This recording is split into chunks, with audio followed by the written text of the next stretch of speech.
Okay,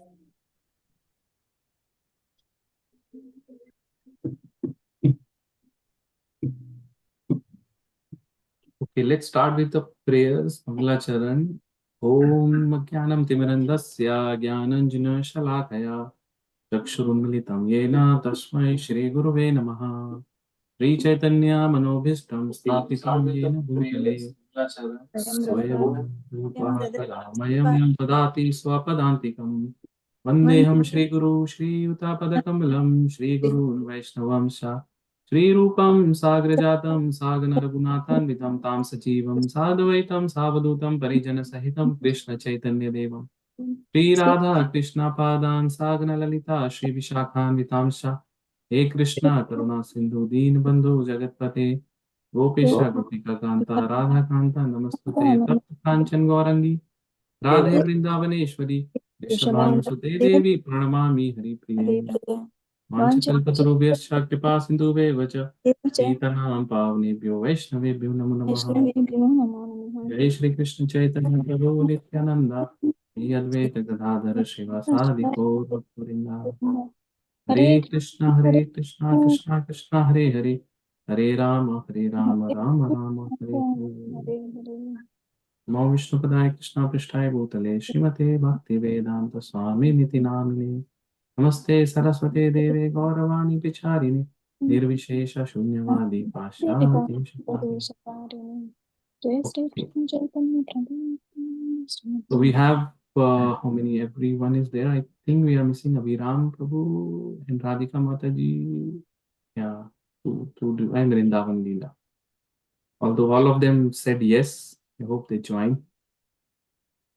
Can one of you post a message class started? Because if so before we start, like, I just want to mention that this book Bhakti Rasamrit Sindhu is the most important book for someone who really wants to progress in bhakti.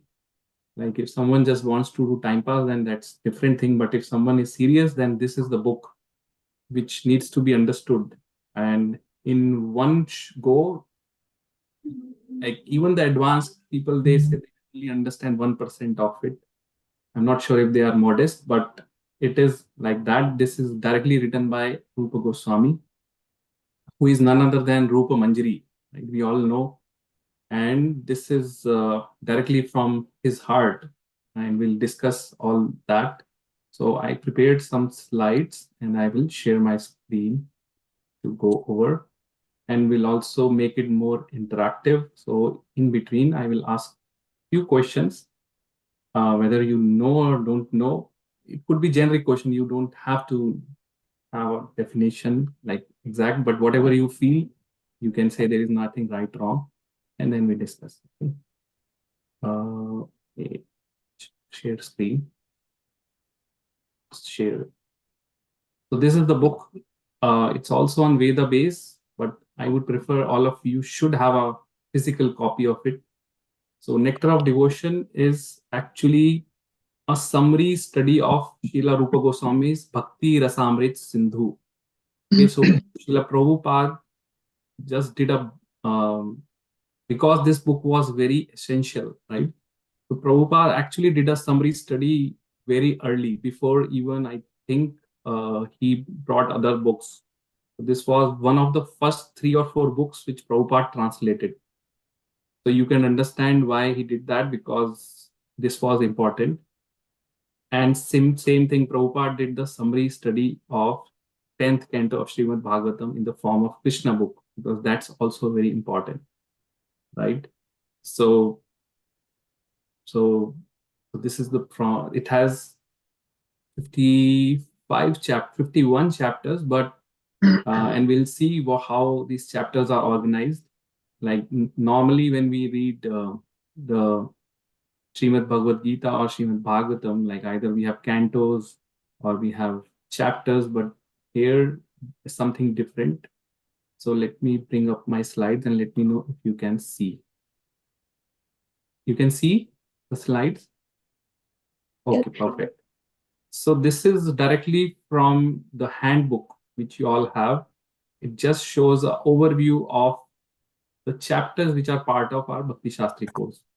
Okay, so first overview of Bhakti Rasamrit Sindhu and definition of pure devotional service. This is covered in the introduction part of this book, NOD.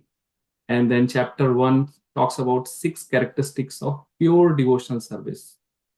Okay, and then chapter 2 to 4 talks about sadhan bhakti, then how pure devotional service is independent, and then how to discharge devotional service, very important. Discharge devotional, and then devotional principles, aspects of transcendental service, and then Raganuga Bhakti, and finally love of Godhead. So this is the subject matter or topics for this. So as you can see, the whole book is only about bhakti. It's pure bhakti in this book. There is nothing else.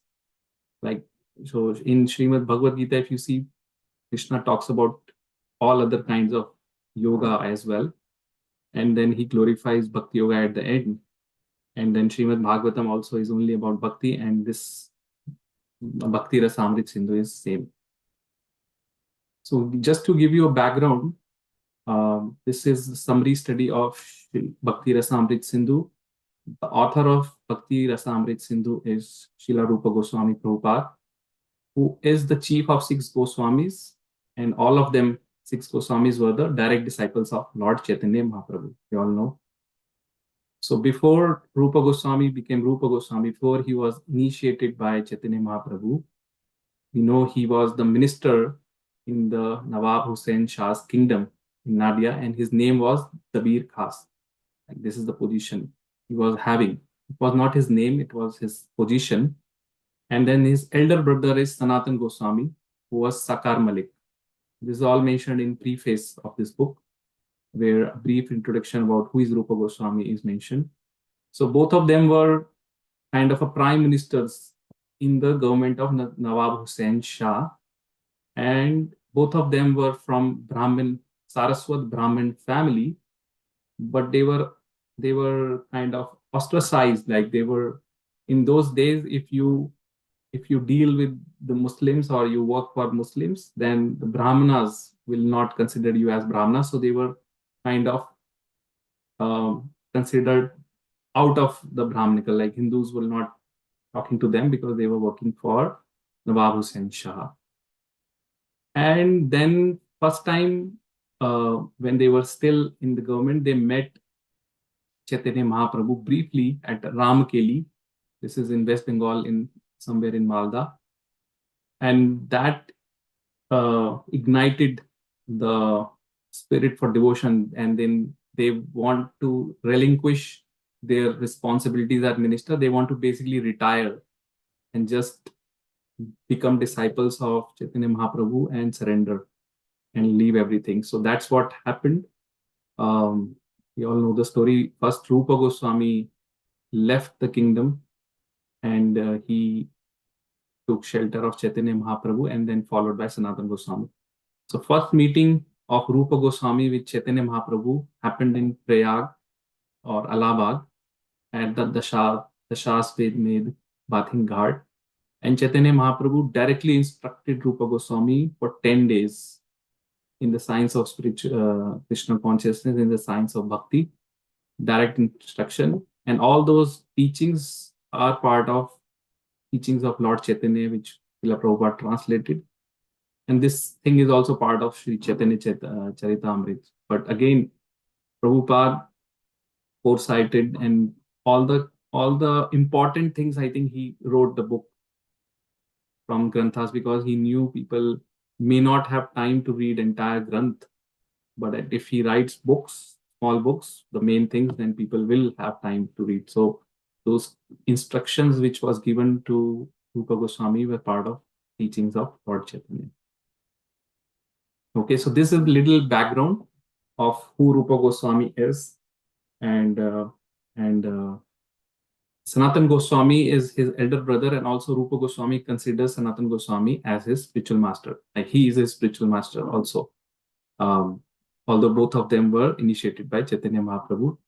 And Chaitanya Mahaprabhu gave one service to Rupa Goswami, that you just write the scriptures. He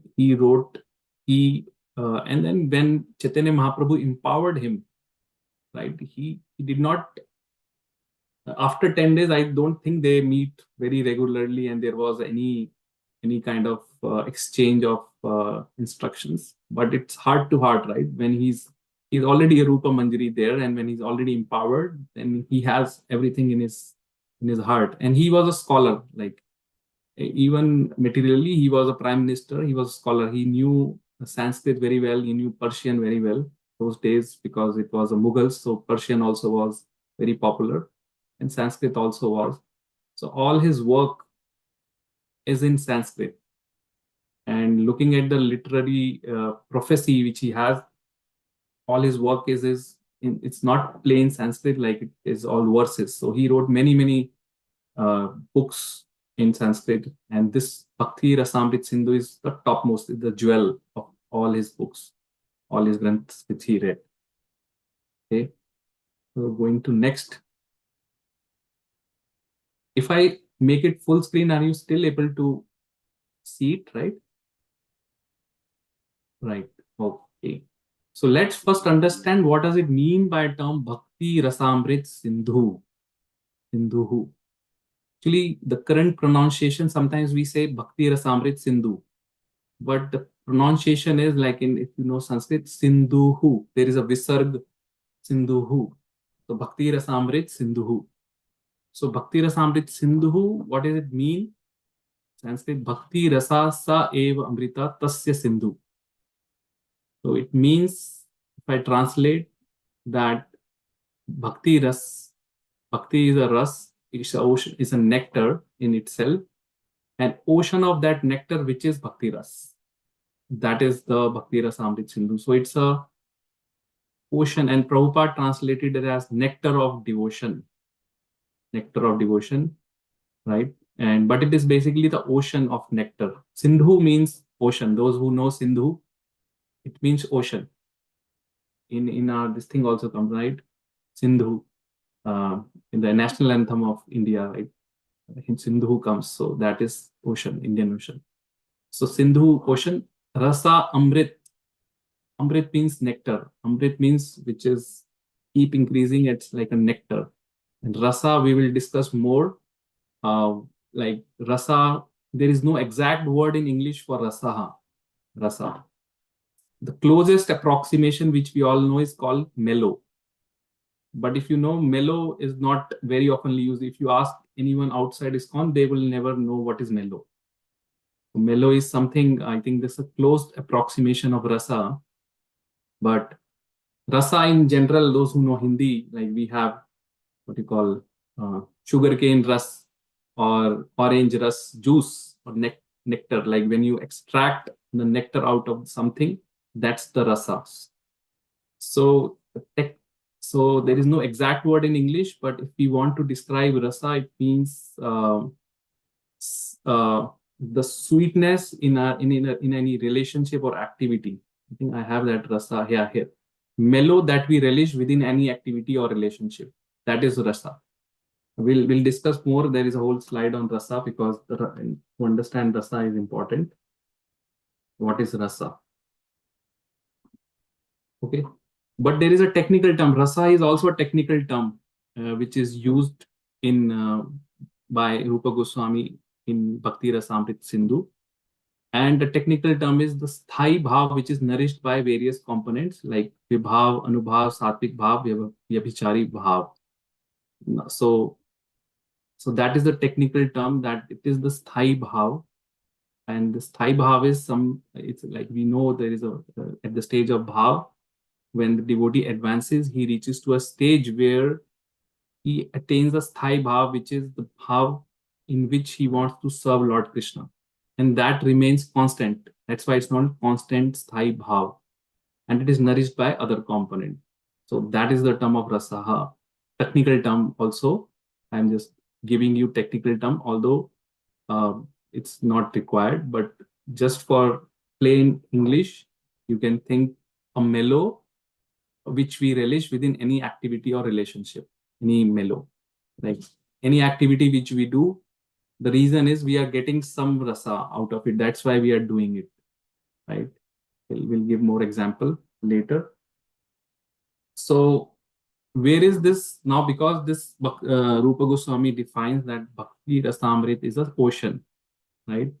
It's an ocean of bhakti, ocean of nectar, which is Bhakti Ras. Okay, so Bhakti Ras is compared to now Amrit, and that whole ocean of that Bhakti Ras Amrit is Bhakti Rasam Sindhu. And if it is an ocean, then definitely ocean has a location also where it's situated. So that ocean was situated in the heart of Rupa Goswami. And he did a great work by putting that ocean from his heart and translating it on writing it on a paper for the benefit of devotees who are supposed to come. And second purpose of writing Bhakti Rasamrit Sindhu was that he wants to please his spiritual master Sanatan Goswami. So he wrote this also as an offering to Sanatan Goswami and also for devotees, because he wants the devotees to swim like a shark in the ocean of Bhakti Ras. So when we have an ocean, big ocean, there are small fishes, but those small fishes are always afraid of being eaten by big fish. But then there is a shark, makar fish. It's mentioned as a makar, which just carelessly she's kind of a queen of the ocean or king, whatever you want to say. So Rupa Goswami, for us sadhak devotees, he wants us to swim like a makar fish in the ocean of bhakti ras, not like a small one. So that is his whole motive of why he wrote this Bhakti Rasamrit Sindhu Granth for our benefit. Okay. Any questions so far? I hope you are able to understand the meaning of Bhakti Rasamrit Sindhu. So ocean of nectar, which is Bhakti Ras. If not, let's go to next. Now we'll define the rasa and understand more clearly. So rasa, as I was saying, it's the mellow or what do you call the taste that we relish within any activity or relationship. And there are basically two types of rasa only in this world. One is bhakti ras and one is mundane ras or material ras. Right? So bhakti ras and mundane ras. 99% people only are after the mundane ras, material pleasures, the rasa which they get from material activities for pleasures. But very few are able to actually relish bhakti ras. And once someone relishes bhakti ras, he does not need to make any effort to leave the mundane ras. Automatically, he will be leaving because this bhakti ras is very superior than this mundane ras. Okay, so there are few problems with the mundane ras. Like Prabhupada gives a nice comparison between these two in Preface, that the rasa which is available from any material activities or mundane activities is very pale and very inferior or thin in comparison to rasa which is available from spiritual activities or devotional service, right? And we can all relate.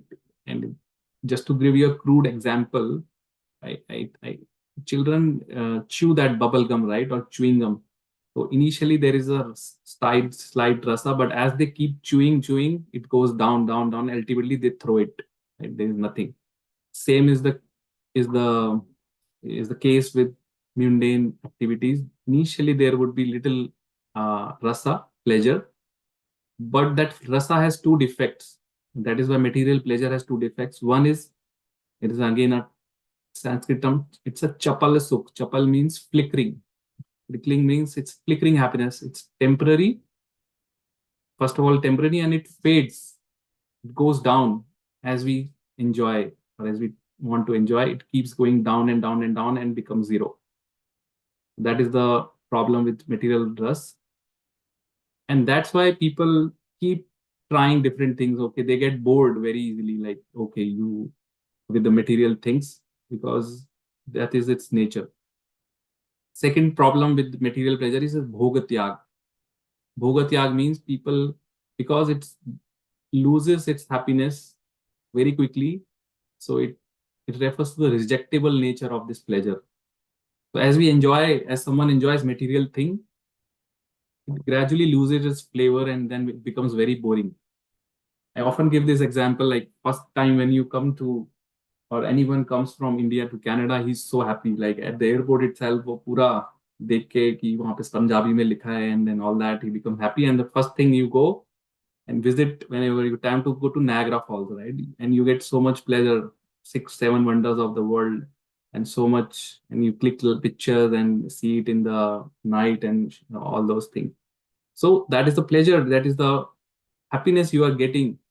But after 10 times going to Niagara Falls, even if you just now go and pass, you don't even see that Niagara Falls, right? Because it's not giving that same pleasure anymore to the people who are still like us, who are living here, right? But still, for visitors, every whenever you go, there is huge number of people there.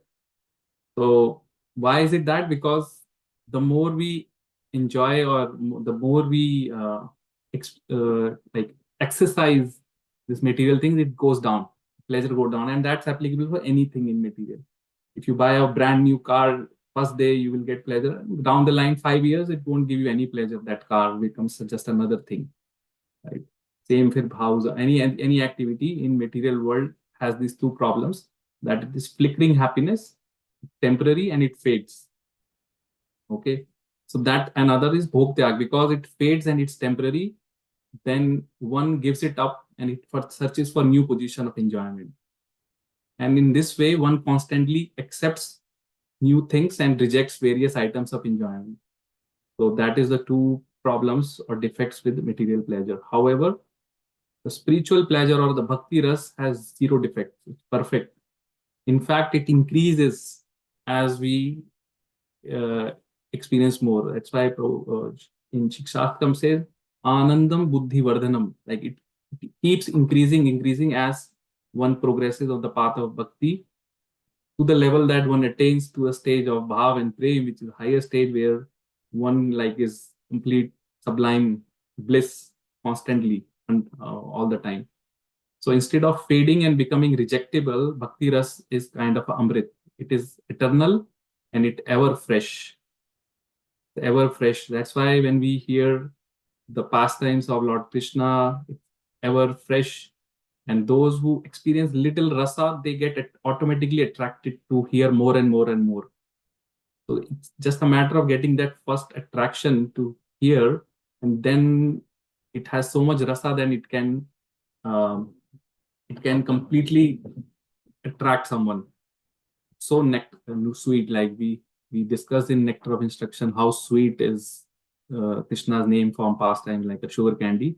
But because we are all afflicted with the disease of avidya, ignorance, that's why we are not able to relish. But the cure of that disease is to take more of that medicine, bhakti ras, and then our disease will go down. Ultimately, we'll be able to, our relishment keeps increasing, right? So that is the difference between these two rasa, bhakti ras and chapalsukh.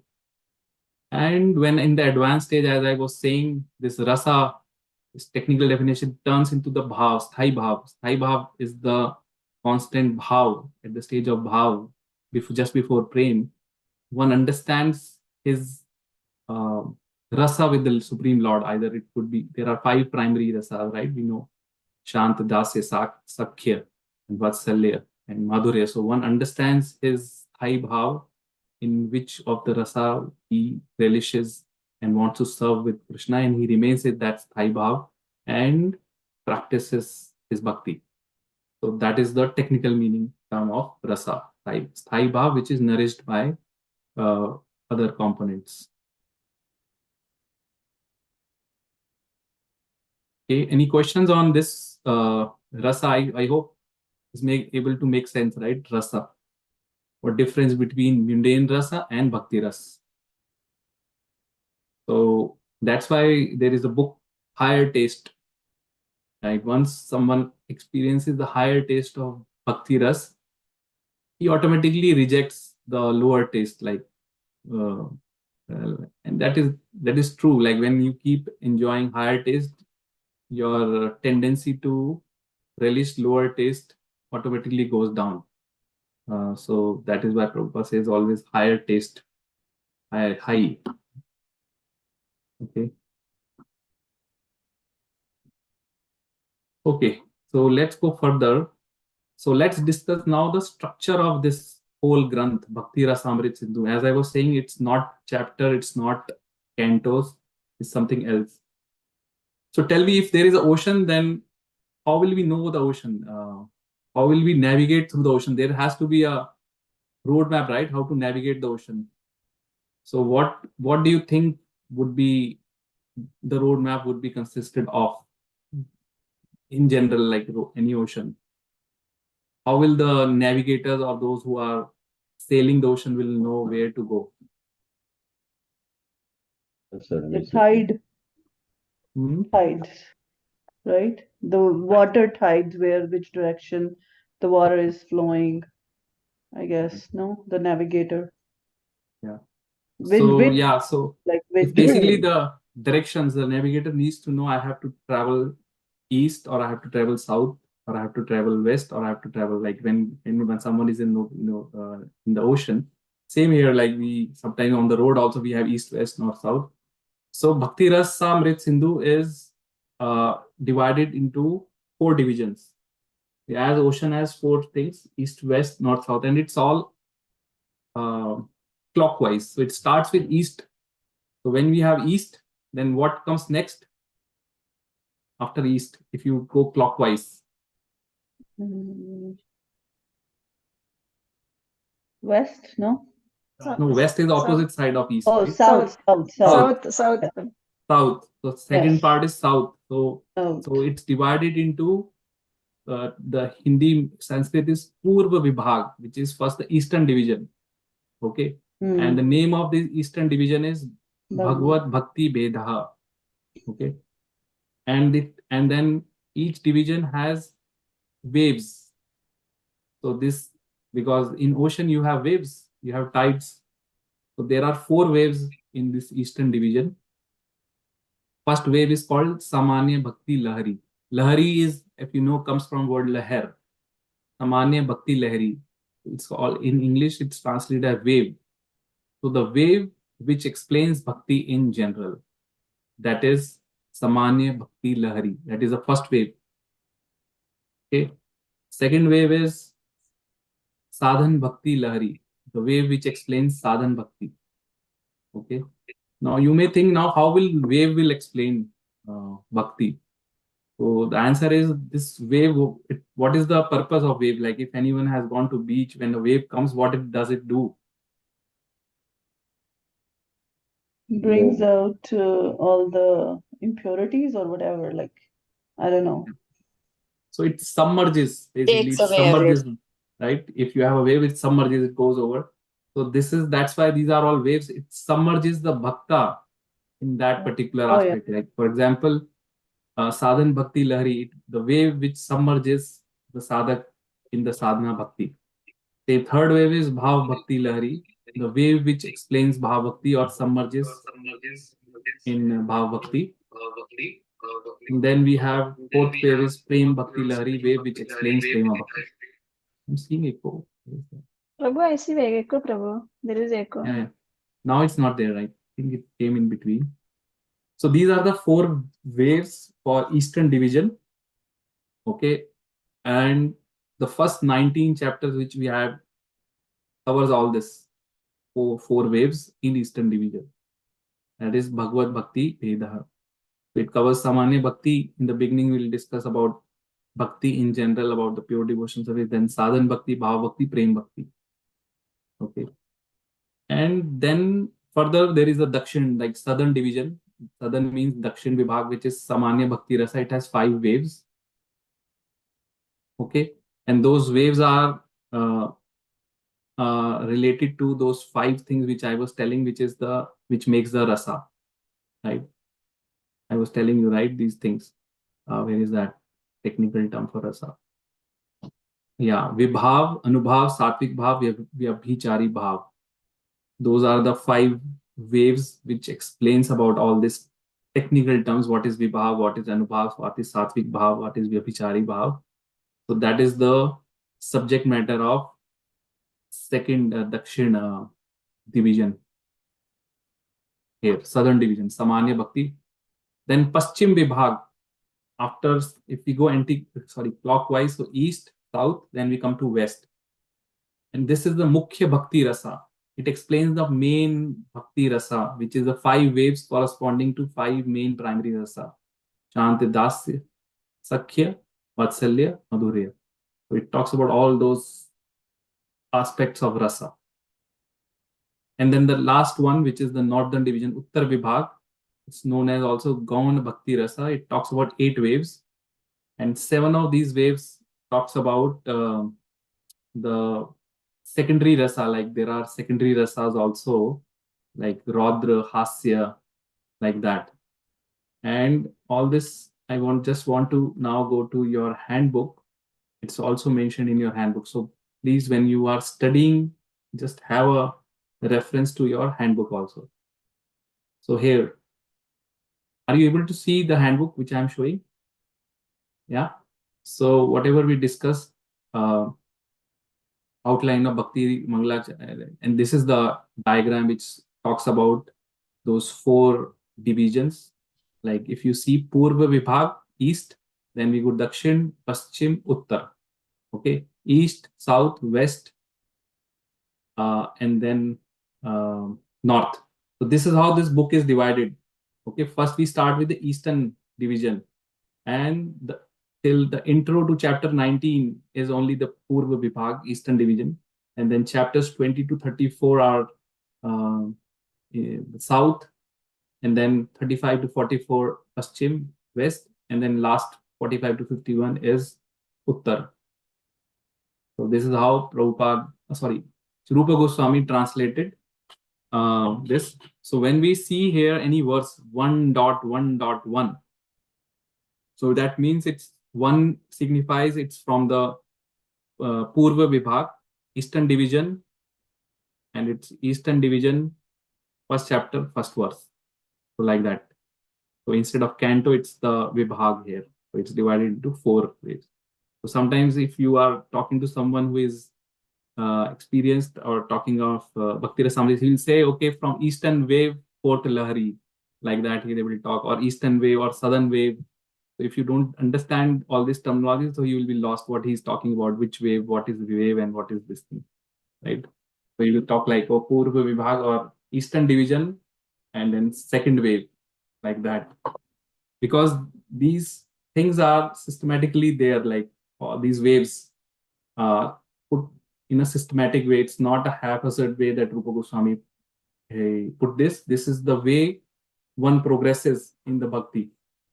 From Samanya Bhakti he introduces, then Sadhan, then Bhav, Prem, and then further he start developing the rasa. Okay. We are doing good. Any question on this one? I think once we understand the whole structure of how Bhakti Rasamrita Sindhu is created, then it's easy to navigate that ocean, because now we have the concept that it is the wave, it is the directions, and each direction has some waves or lahari, and then we have to just navigate those waves.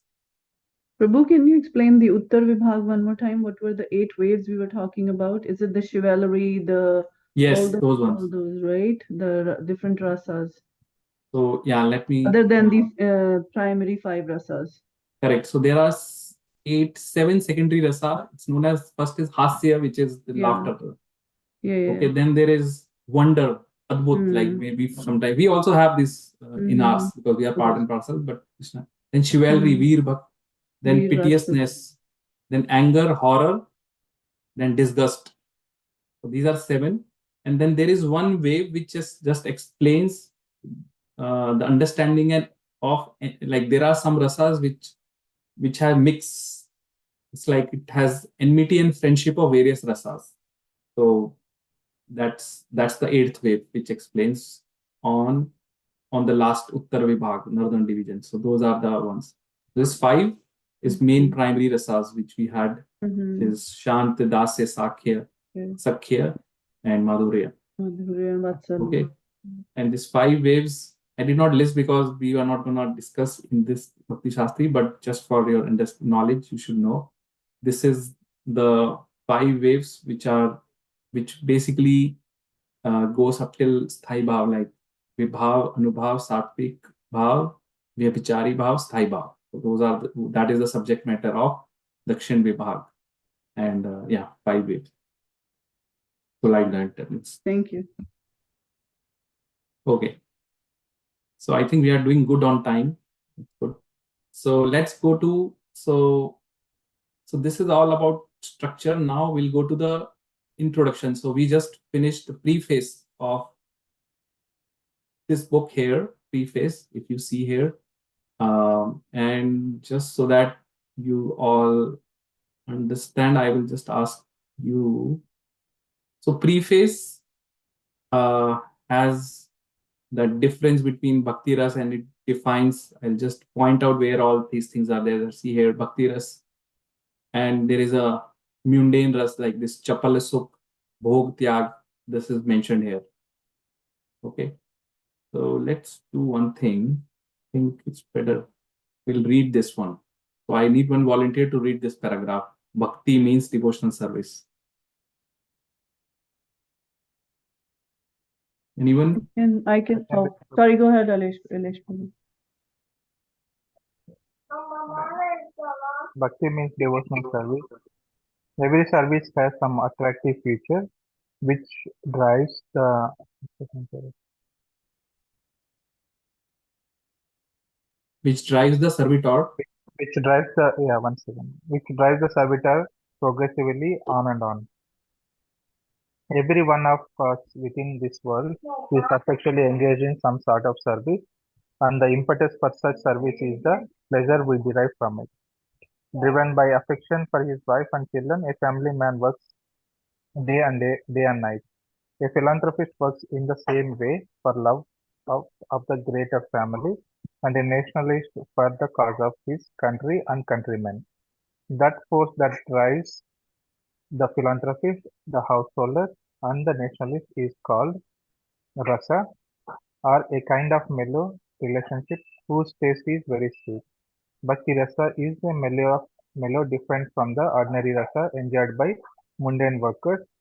Mundane workers labor very hard day and night in order to release certain kind of rasa which is understood as sense gratification. The relish or taste of the mundane rasa does not long endure, and therefore mundane workers are always apt to change their position of enjoyment. A businessman is not satisfied by working the whole week, therefore, wanting a change for the weekend, he goes to a place where tries to forget his business activities. Then after the weekend is spent forgetfulness, he again changes his position and resume his actual business activities. Material engagement means accepting a particular status for some time and then changing it. This position was of changing back and forth is technically known as Boga Tyaga, which means a position of alternating sense enjoyment and renunciation. A living entity cannot steadily remain either in sense enjoyment or in renunciation. Change is going on perpetually, and we cannot happy in either state because of our eternal constitutional position. Sense gratification does not endure for long, and it is therefore called chapalasukha or flickering happiness. For example, an ordinary family man who works very hard day and night and is successful in giving comfort to the members of his family, thereby releases a kind of mellow, but his whole advancement of material happiness immediately terminates along with his body as soon as his life is over. Death is therefore taken as the representation of God for the atheistic class of men. The devotee realizes the presence of God by devotional service, whereas the atheist realizes the presence of God in the shape of death. At death, everything is finished, and one has begun a new chapter of life in new situation, perhaps a higher or lower than the last one. In any field of activity, political, social, national, or international, the result of our actions will be finished with the end of life. This is sure. Yes. So here Prabhupada defines this mundane ras, and he defines two technical terms, chapal sukh and bhog tyag, which I already explained. And he gives you examples also that everyone in this world is after some rasa, right? Happiness, some happiness he's looking. Otherwise, why anyone would work so hard? So family man is working to get because he's getting rasa by fulfilling the demands of his family, and so he's working day and night. Businessman is working. Everyone is working, but then they changes their position. That is known as bhogatya, back and forth. Because if what they were doing, let's say people work in the companies, if it was giving them so much pleasure, then they would also work on weekends. And why to stop at 8 hours? Just work continuously. The moment you are not paid, you stop working, right? If you have really been getting the pleasure, then you would still be working. While in if you see the opposite in spiritual activities, no one is getting paid, no one is told to work, but still the pujaris are doing their service day and night without anyone telling them. Preachers are preaching, everything is going. Once Prabhupada says, this is like the materialist will never understand, because he's created a kind of a big empire of ISKCON without paying anyone any salary. Now, in the corporate world, this is unimaginable. How could you build anything from ground zero without paying anyone any salary? So that is the beauty of spiritual devotion, where you get that pleasure, bhakti ras, which makes you keep going. And one of the aspects of bhakti we'll discuss is it's constant. Once you start getting that, because it's so much pleasure, you don't want to stop. So every day you want to do. If someone gets that taste, like if someone is really like getting the taste nectar out of preaching, he will go on and on. Every day he will go read. If someone is getting taste in reading Shastri, he will read. DT worship, same thing. They won't stop, right? So advanced devotees, if you notice, they won't stop, because they are at that level where they are getting that bhakti ras, which keeps them going on and on, even to the extent when body is not allowing, but still they want to go and continue their service or continue. While in the case of mundane ras, it's opposite. Like you are looking for uh, occasions where you want to change position. People go for vacation, all these things.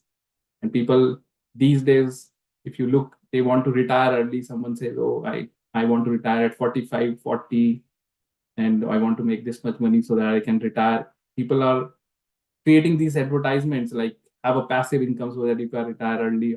But question is what you will do after you get retired. Like if you sit idle, nothing, thinking that you will enjoy, but that enjoyment is chapal soup, you won't get that. It's a flickering and it's a bhogatya. So you will never feel satisfied. So that is the message, or that is the main thing about rasa. Now let's just, I'll read few things from Bhakti Ras. Bhakti Ras, the mellow relished in the transcendental loving service of Lord, does not finish with the end of life. So that is again another things of Bhakti Ras, that it is eternal. So it doesn't finish when the body is finished. It continues even in the next life. It continues perpetually. And that's why it's called Amrit. It doesn't finish. That which does not die, but exists eternally. This is confirmed in all Vedic literature. Bhagavad Gita also, we have seen that Krishna confirms that little advancement in Bhakti Ras can save the devotee from greatest danger. What is the danger? That of missing the opportunity for human life. Because human life is meant to experience Bhakti Ras, meant to reawaken this rasa. Rasa is that dormant love which we are taking.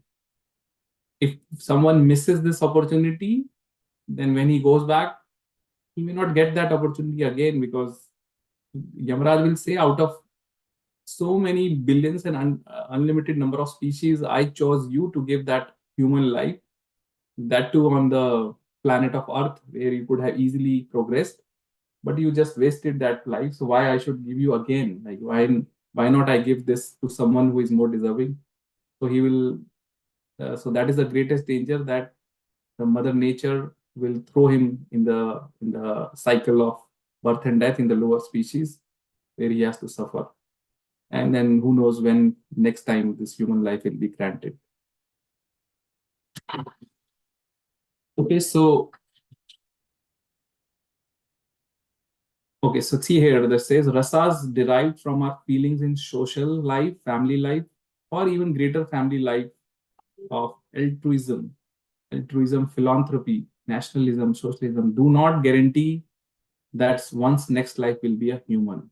Doesn't guarantee. This is all material, mundane. We prepare our next life by our actual activities in the present life. A living entity is offered a particular type of body as a result of his action is present body. This is all the concept from Bhagavad Gita, which is showing that there are 8.4 million species and one can be thrown in any of the species based on his karma and based on his mental well-being, based on his thought process at the time of death. So now let's read. This eternal engagement in Bhakti Ras can be understood by a serious student upon studying the Nectar of Devotion. Adoption of Bhakti Ras or Krishna consciousness. Prabhupada defined this term first time. Like before Prabhupada, I think nobody knew what is Krishna consciousness. So Bhakti Ras, Krishna consciousness, and also he coined Bhakti as service, devotional service in English, right? See, so he converted or he's translated it that this is a service, it's a devotional service. So Bhakti Ras will immediately bring one to an auspicious life free from anxieties and bliss, and will bless one with transcendental existence, thus minimizing the value of liberation. So Bhakti Ras is so superior that it also minimizes the value of liberation. The Bhakta does not even ask or aspire for liberation because it's self-sufficient. That's what it's saying. Bhakti Ras itself is sufficient to produce a feeling of liberation because it attracts the attention of Supreme Lord Krishna. And then what it says that Nectar of Devotion, the process of devotional service as it is recommended in Nectar of Devotion, will gradually elevate one from the material condition of life to spiritual, wherein devotee becomes purified of all designations.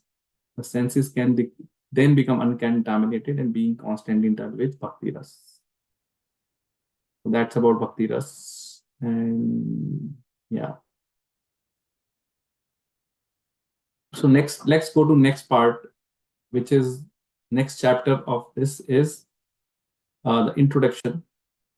And in the introduction, as we know, there is a Mangala Charan. So first 6 paragraphs in introduction from here till here are the Mangala Charan verses in the Bhakti Rasamrit Sindhu, where Rupa Goswami offers his prayers to first Lord Krishna. Then he offers his prayers to Sanatan Goswami, like that. There is a, but this is because written by Prabhupada. Prabhupada is offering to Lord Krishna, then he's offering to Rupa Goswami and his guru, Bhaktisiddhanta Saraswati Thakur. And then Rupa Goswami writes, offers obeisance to Sanatan Goswami, and then to all the great devotees and acharyas. And these great devotees and acharyas are compared to sharks in the great ocean of nectar. Right? I was telling you that is one of the reasons why Rupa Goswami wrote Bhakti Rasamrita Sindhu, because he wanted his followers or devotees to be like sharks in the great ocean of nectar and do not care for various rivers of liberation. Okay, so let me go back to slide now. So in the introduction, the first 12 verses of Bhakti Rasamrita Sindhu are mentioned in introduction section of NOD. So I will just show you also, if you don't have a Nectar of Devotion, you can still at least access the verses if you want to online. Like there is a library called wisdomlibrary.org where this Bhakti Rasamrita Sindhu is there. And it just shows like we are in Eastern Ocean, and like this, it has the whole book, but it shows you the verses also. For example, verse 1.1.1, it starts from here. Akhil Rasamrit Murti Sharma Ruchi Sruddha Taraka Pali Kalita Shyama Lalito Radha Prayan Vidhur Jayati. So like that, you want to refer to verses. For example, first 12 verses are contained because Prabhupada write the summary. So Prabhupada wrote the English summary for first 12 verses in the introduction itself. Okay. But if you want to see the verses and see their translation, at least you have something online. And this translation is accurate because I confirm this is the exact translation which is done in English. Like Rupa Goswami translated all this. Rupa Goswami just wrote the verses, and then Jiva Goswami did the Sanskrit, what you call Tika on this, and also Baldev Vidyabhushan also did. And then some English scholars translated their Tikas through these translations, which we have here. So going back, so first 12 verses are mentioned in introduction, and first 6 paragraphs on NOD comprises the Mangala Charan, corresponds to the 6 verses in Bhakti Rasamrit Sindhu. Okay. So there in Mangala Charan, as we know, we offer obeisances to the Lord, to the Guru Vaishnavas, and then it invokes benediction. Benediction for the people who are reading. So like that, first paragraph is establishing Krishna as the object of the book. And the second paragraph offers obeisances to Supreme Lord, and then Sanatana Goswami, and then to all the Vaishnavas who are compared to sharks. Fifth paragraph, praise to Sanatana Goswami for a benediction now. Benediction what? That this nectar of devotion should never be disturbed or tampered by non-devotional argumentative scholars. Because this is pure bhakti, there is no scope of any argumentation or any gyan. Like there are scholars who want to discuss and do arguments based on gyan. It's not for them. So he asked for benediction that in future, this particular granth would be not disturbed or tampered by those non-devotional argumentative scholars. That's first benediction he asked. And he prayed to Sanatana Goswami. And then he asked for benediction for all the devotees, that this nectar of devotional service will spread throughout the world, and it again inundate everyone in the auspiciousness. We ask for auspiciousness for everyone from Sanatana Goswami. Rupa Goswami is asking. Okay, so the first verse itself, I just put here. Here the translation goes that Krishna, the destroyer of all sin and the bestower of all bliss, the very form of highest bliss, filled with all rasas. Krishna is the reservoir of all the rasas. That's why he's saying here as Akhil Rasamrit Murtihi. Krishna is the reservoir of all the rasas. That's this whole Bhakti Rasamrit Sindhu, the ocean, which Rupa Goswami has. Actually, the original reservoir of that every rasa is Krishna. And he excels all others in glory. And he brings Tarka and Kalika under his control by the diffusion of his beauty. He accepts Shamla and Lalita as his equals and gives pleasure to Radha with his excellent qualities. So that's the first translation of the verse. Now I will do one thing.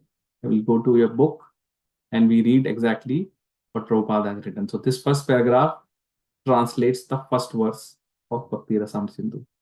So maybe one person can read this paragraph. This is the Mangala Charan prayers invoking auspiciousness. Anyone? I can read over it. Yep. Invoke consciousness. Do you hear it?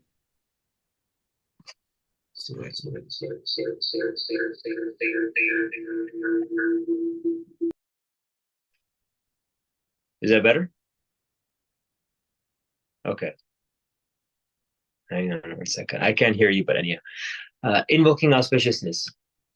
Lord Shri Krishna is the Supreme Personality of Godhead, the cause of all causes, the reservoir of all rasas or relationships, which are called neutrality, passive adoration, servitorship, friendship, parenthood, conjugal love, comedy, compassion, fear, chivalry, ghastliness, wonder, and devastation. He is the supreme attractive form, and by his universal and transcendental attractive features, he has captivated all the gopis headed by Taraka, Palika, Shama, Lalita, and ultimately Srimati Radharani. Let his lordship's grace be on us, so that there may not be any hindrance in the execution of this duty of writing the nectar of devotion, impelled by his divine grace, Srimad Bhakti Siddhanta Saraswati Goswami Prabhupada. Srila Prabhupada ki jai. Prabhupada. Yes. Okay. So that's the first work. Like in this book which I had, Jiva Goswami actually writes elaborate commentary on this verse itself, like how Krishna is the reservoir, and then he also writes the second meaning of this verse like that. But that's for some other time when we do more in-depth study of this thing. But point here is that here Rupa Goswami is asking for his invoking auspiciousness by remembering Lord Krishna and offering this to Lord Krishna. Okay, next let's go the river and shark analogy, right? So that's also mentioned in this verse, as I was saying. So first read that river and shark analogy and then we'll discuss. Okay, so I will just go there, river and shark analogy. Here. Okay, so I need second volunteer, someone to read this paragraph. I can read. Yes.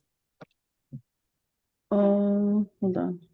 Let us offer our respectful obeisances to all the great devotees and acharyas, holy teachers, who are compared to sharks in the great ocean of nectar, and who do not care for the various rivers of liberation. Impersonalists are very fond of merging into the supreme, like river that come down and merge into the ocean. The ocean can be compared to liberation, and the rivers to all the different paths of liberation. The impersonalists are dwelling in the river water, which eventually comes to mix with the ocean.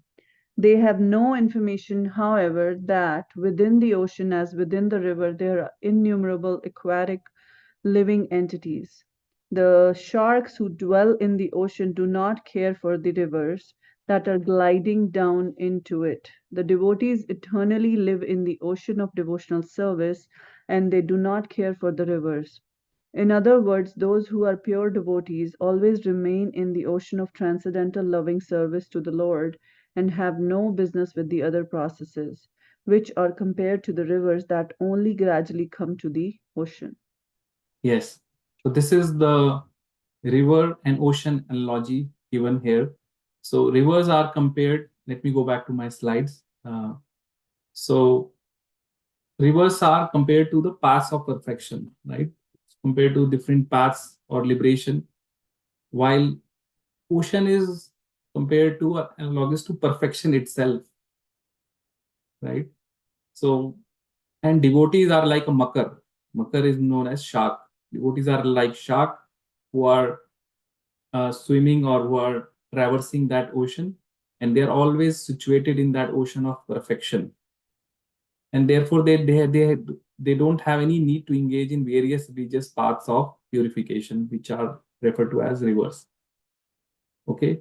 However, in case of impersonalists, they are after those rivers, liberation paths, and sometimes they also misuse this logic of river and ocean by saying that everything in ultimately merges to become one with the God, the way rivers merges with the ocean and loses and becomes one with the ocean. So they use this analogy in a different way, which is wrong, misuse, but they fail to consider that the fishes which are in the river, they retain their individuality. Even when the fishes are in the river, when they go to the ocean, fishes remain as fishes. It's not that they are losing their individuality on reaching the ocean.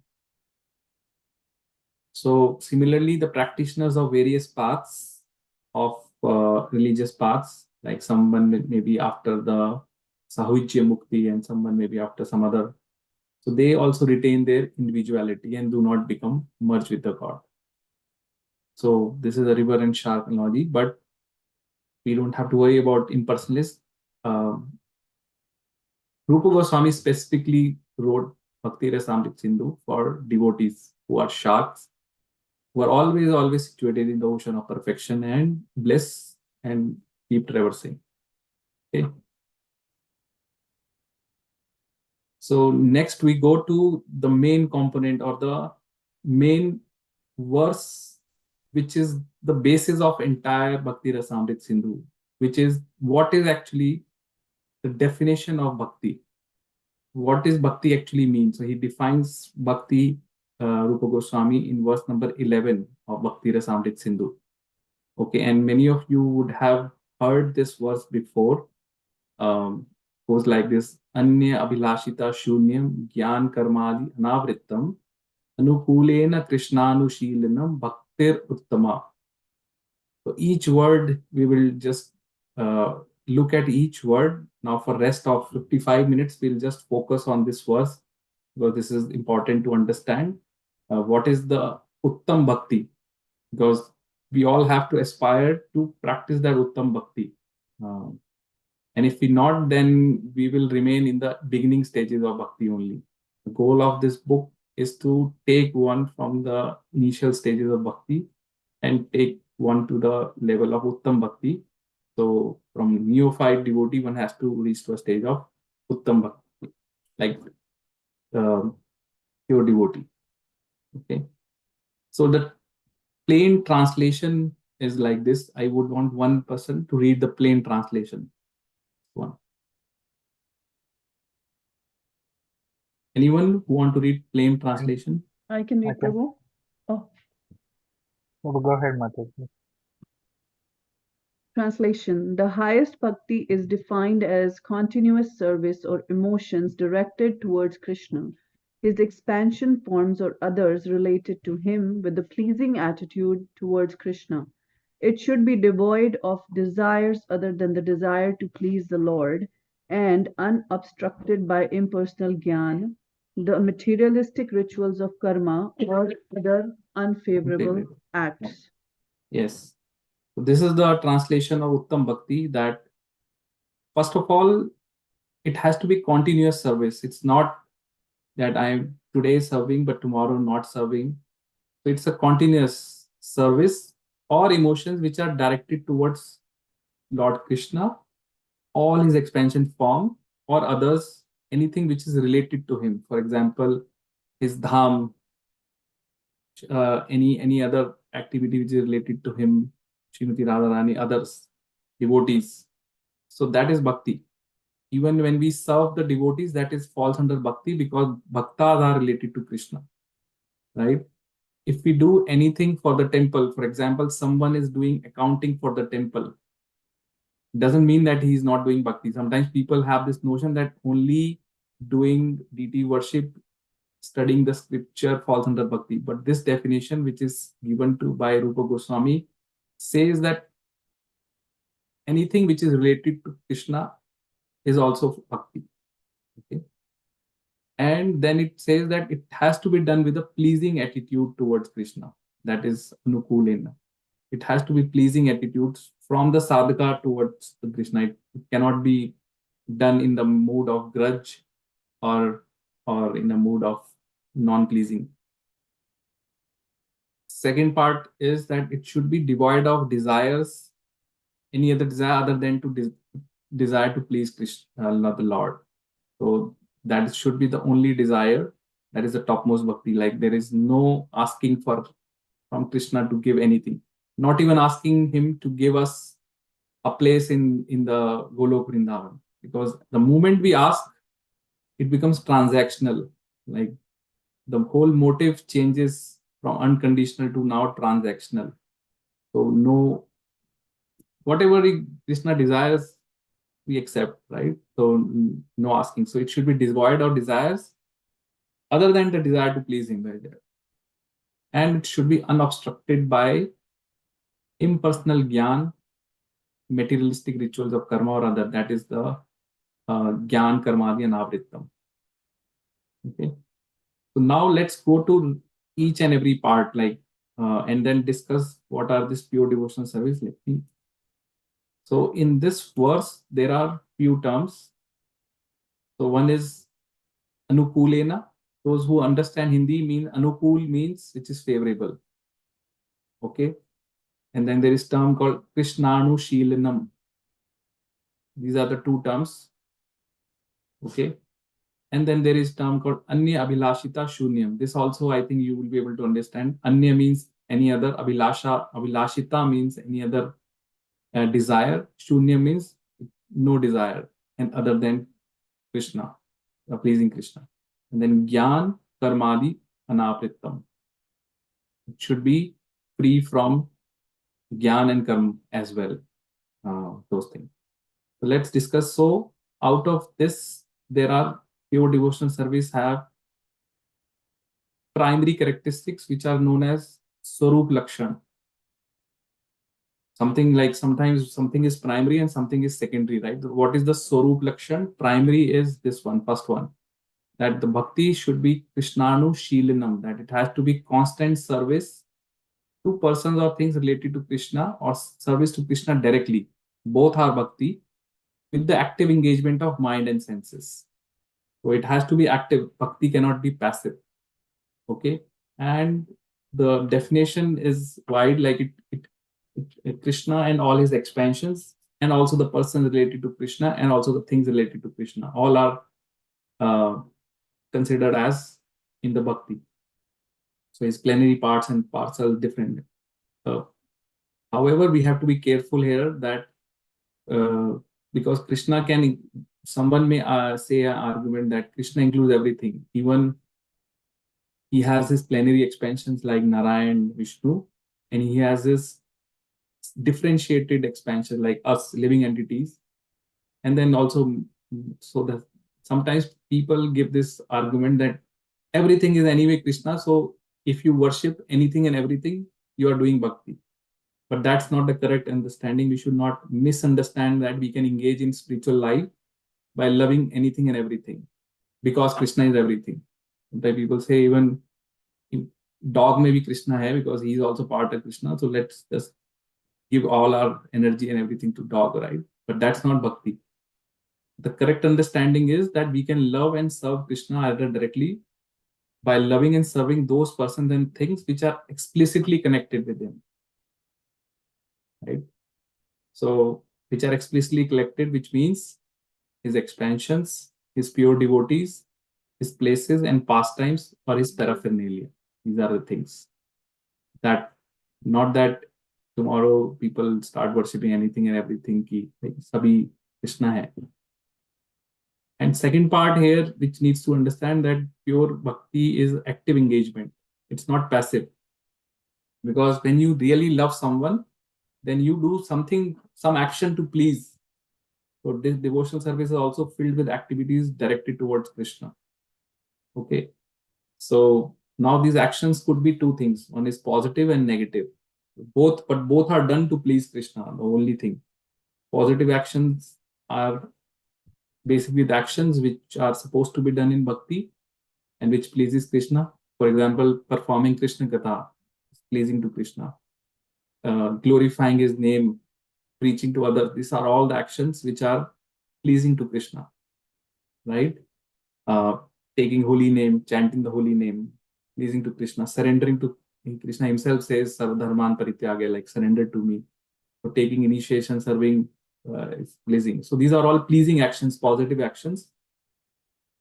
And then there are certain negative actions also, which means by not doing those actions, we please Krishna. For example, following not eating meat, we are pleasing Krishna. Not being envious for other devotees, we are pleasing Krishna. Not having pride in ourselves, we please Krishna. So these are the negative actions. Avoiding envious thoughts, this is pleasing to Krishna. So now the guideline is how to please Krishna. One has to learn technically. One has to learn from the spiritual master. Hare Krishna, Prabhu. Yes. Yes, Prabhuji, you have question? I have a with respect to, you just said positive and negative actions, and then I understood the positive actions, Prabhuji, but then you said negative actions. And you said negative action is something like not to eat meat or not to be envious. But why is this considered a negative action and not a positive action? Because isn't it positive not to eat and be envious? I would say, this is more of not doing things. So instead of negative, you can say not doing. So we can, certain things are favorable or certain things are unfavorable for bhakti. So unfavorable action, I think the correct term would be the unfavorable actions. Instead of negative, unfavorable actions would be the more appropriate. So both pleases Krishna. Favorable definitely will please, but if we avoid all these things, then which are unfavorable to bhakti, that also pleases. That this devotee is making an effort and rejecting all these things for coming closer to me. So that also pleases. Thank you for the clarification, Prabhuji. Thank you. Yeah. Now, one thing is I want to tell you is that this. So this is Krishna Anushilanam, right? That we understand that this is the primary characteristic, that it should be constant service to Krishna with active engagement also. Engagement also has to happen with mind and senses. Okay. Sometimes we meet people. For example, once I met in Vaishno Devi temple and we were trying to give him Bhagavad Gita. And he was saying कि मुझे तो जरूरत ही नहीं है भगवद गीता में, भगवान is inside me, like I don't need, and मेरे अंदर ही चलता रहता है 24 घंटे हरि नाम. मैंने कहा wow, this is like he is able to do that. So sometimes people just try to make fool of themselves by saying like this, or they think they are doing. So, but it had to be active engagement. अंदर चलता रहता है. That is, there is no engagement. It's just lip service kind of thing where you just try to fool yourself. It's like Prabhu, I've heard people say I love you but I can't do anything about for you. Yeah, that is also a lip. कुछ कर नहीं सकते. No active engagement. No active engagement, correct. Yeah. So it had to be active engagement. So that's why devotees have active engagement. We have Prabhupada created this society to get that engagement for all of us. Like something or the other we are doing every day. So that has to be there. That is Anushilanam. You have to serve with your mind, body, words, everything. So that is also with emotions also you are serving. If someone has emotions for Krishna, and with that emotion doing deity worship, this is serving Krishna. So it had to be active engagement. Okay, that is Krishnanushilanam. This is the most important part of understanding. And then second is Anukulena. Anukulyena. It had to be favorable. And that favorable have two things. One is, most important is our attitude towards Krishna should be favorable. Okay. And second part is, obviously, Krishna also should like it. But most important, our attitude would be favorable. Now I'll give you one example. Why Rupa Goswami keep Anukulena also with Krishna Anushilanam, because even Kamsa was constantly meditating on Krishna, and same was Shishupal. He was fearful. Both of them were fearful from Krishna that he will eventually kill him, and they were constantly meditating. So in one way, they were doing Krishna Anushilanam. They were engaging their mind in remembering Krishna. But still, it's not counted as bhakti because their attitude was not favorable. It was not anukul attitude, which was they were doing it with the different attitude, different motive. Okay, so that's not bhakti. Okay, now same goes with that. So many demons. For demons, their attitude for Krishna was kill. Right, and then actually Krishna really enjoyed, and he was experiencing the Virya Rasa when he was killing those demons. Every day he used to kill 2-3. So if the criteria for bhakti is only the enjoyment of Krishna or the pleasing to Krishna, then the act of demons were pleasing to Krishna. but we still can't call it bhakti because from their end, their attitude was not favorable.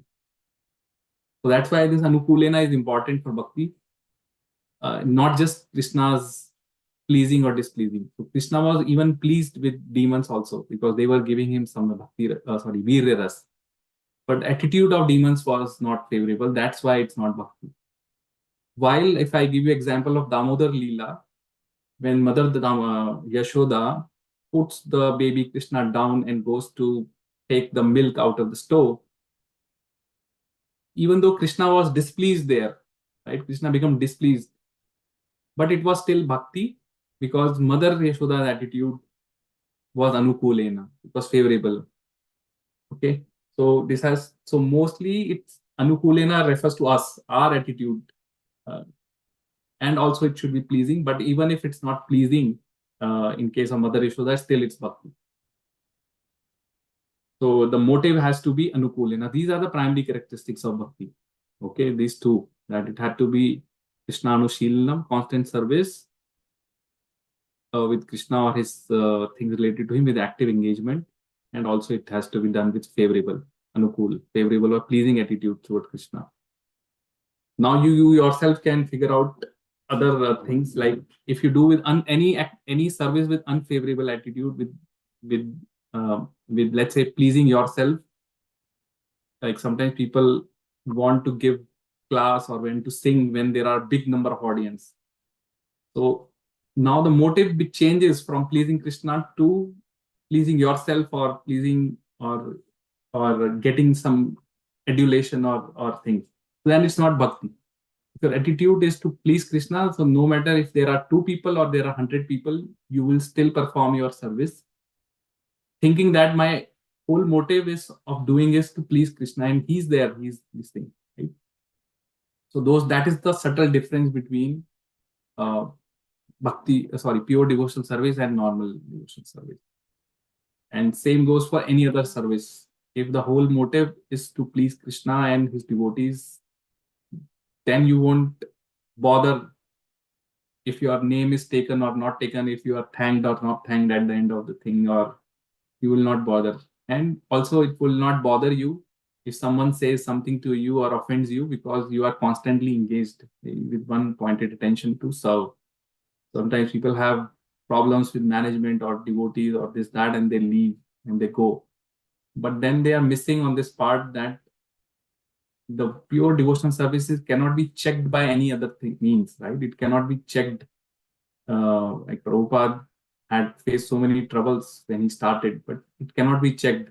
His desire was pure and he wants to establish. So no matter, nobody helped him, but he still was continuing alone. So that is the thing. Second, now these are known as primary characteristics are known as Swarup Lakshan. That is the substance of bhakti. This is the Swarup of bhakti. So it had to be there. Whenever we are performing, we had to make sure these 2 things are there in our services. That it had to be anukulena, it should be constant service, and it should be only done the attitude of pleasing Krishna, not to please anyone else. It should be pleasing to Krishna, and if it pleases Krishna or pleases Guru, that means it's pure. Prabhu, I just want to say something. Yes. Like how it is so important to read Shastras, study Shastras, to understand the motive of, like just a general motive of your service. Because you could be easily doing service, like maybe cooking a Sunday feast for 1,000 people, but doing it for your own pleasure, for your own glorification, if you don't read the Shastras, right? Yes. It is Yes. so important to study It's and so important. understand. That's why to understand each and every term, what is it? Yeah. Otherwise, throughout your Because- life, you may yeah. be thinking that you are performing bhakti, but ultimately it may not be bhakti You're just because blindly doing it and not realizing what you're not doing. realizing it. Yes. Yes, it's so Yes. important. Thank you. So No, this Anukulena and Krishnanushilanam, these are the 2 primary characteristics and Swarup Lakshan of bhakti. Now we come to secondary characteristics. Secondary is adding Tathast Lakshan, which is second one, Anya Abhilashita Shunyam, which means that devoid of any other desire than bhakti. So the only only motive to perform bhakti is to perform bhakti. Like there is to please Krishna. There is no other desire. Like no desire for name, fame, adoration, no desire for any liberation, nothing. Just to please Krishna. That is the only desire. Sometimes people give to example, come to a temple and they want to give a donation and they bow down before deity, but then they want to also have their name announced or being written. So that is not fall under the criteria of pure devotional service. It depends on their motive. If they are intent to please Krishna, or they want to please themselves, or they another thing, if they want to please Krishna to get some benediction from him. Okay, so as soon as the motive changes from to have something in return, it could be anything. That is not pure bhakti. That falls out of this boundary which Rupa Goswami created. That it is not anya vilashita shunya. So although they are engaged in devotional service, but as long as there is certain motive, that is not pure devotional service. That is still a devotional service, but not pure. Okay, so that's why we have also bhakti like karma mixed bhakti, bhakti mixed with karma, and gyan mixed with bhakti, or bhakti mixed. So that is the not a pure; it's adulterated with other aspects. So the pure devotee only engages for the sake of pleasing Guru or Krishna. Okay, so that's the understanding of anya abhilashita shunyam. Now I will give you one nice analogy I was reading, because this is I have few notes from that Giriraj Swami Maharaj when he was doing. So when Prabhupada was discussing this verse, then one devotee asked Prabhupada, if the whole motive of bhakti is to only please Krishna and then no other motive and anya vilashita shunyam, then let's say we are performing and we see someone drowning in the ocean or drowning in the river. Now it has nothing to do with Krishna. Should we go and save him or let him drown? Right? Because there is no connection. We don't know if. So Prabhupada, his answer is that if we just look at this boundaries of this verse, then we have no business, because he may be getting the reaction of his karma and drowning. However, there is something called lok vichar, social thing also. He say if we don't save him, then people will say what kind of devotees are there, and that creates a negative perception of devotion service and devotees. So that's why we should still go and save him, even though it doesn't fall under the criteria of pure devotion bhakti. But there is something called lok vichar also. Lok vichar meaning how the society takes, because if we don't do it, then people will not have a positive outlook for bhakti, not have a positive outlook for devotees. So sometimes and then that will make hindrance on the path of devotion service, to propagate this devotion service to the masses, right? So sometimes certain acts are done as a lok vichar, and that is agreeable. Prabhupada says that is okay. Okay. So sometimes we have to use our intelligence also, and just not be too much like use our intelligence. So that's anya vilashita shunyam we discussed. Next comes gyan karmadi anavrittam. So now we have to understand what is gyan means, what is karma, karma and adi. Adi means etc. So there is gyan, karma and adi. Adi means all other things. Anavrittam means bhakti should not be obstructed by gyan, karma or any other item. That's why I was telling, when people stop doing their service or start leaving, that is not pure devotion, because then your bhakti is checked by something, or your emotions is checked by something. So it should be not obstructed by anything, not by gyan, karma or any other item. So Gyan here refers to the impersonal Gyan. It doesn't refers to the Gyan of reading Shastra, which is favorable for Bhakti. It refers to the inquiry concerning the impersonal Brahman. So anyone who is reading Shastra and acquiring knowledge about the Lord and making progress, that is allowed. Don't think Gyan specifically refers to the impersonal and trying to understand the impersonal aspect of Brahman, reading those kind of literature. That should not be done. And okay, and karma refers to the nitya nimitta karma which are enjoined by Smriti. For example, anything transactional karma, like sometimes people do yagya for this thing or perform some vrata, job lag jaye ya kuch ho jaye, like something like you are doing karma kind of thing, activities to get something, or to, for example, some bad time is came, you are putting some what you call stone, or so those are the karmas which are defined in the Smriti scriptures to get temporary relief. So again, that's not required for pure devotional service, because I think I mentioned when the devotee surrenders to Krishna, all these things are immaterial. Like he's directly under the control of Krishna, and he's once someone takes the shelter of Krishna by the way of initiation, all his previous sins are gone. So that is the next aspect we'll discuss more when we discuss the characteristics of bhakti. But there is no other karma required to be done to please anyone or to do anything. Okay. And then adi. Adi means etc. The word adi refers to such practices as vairagya, yoga, or sankhya. Okay.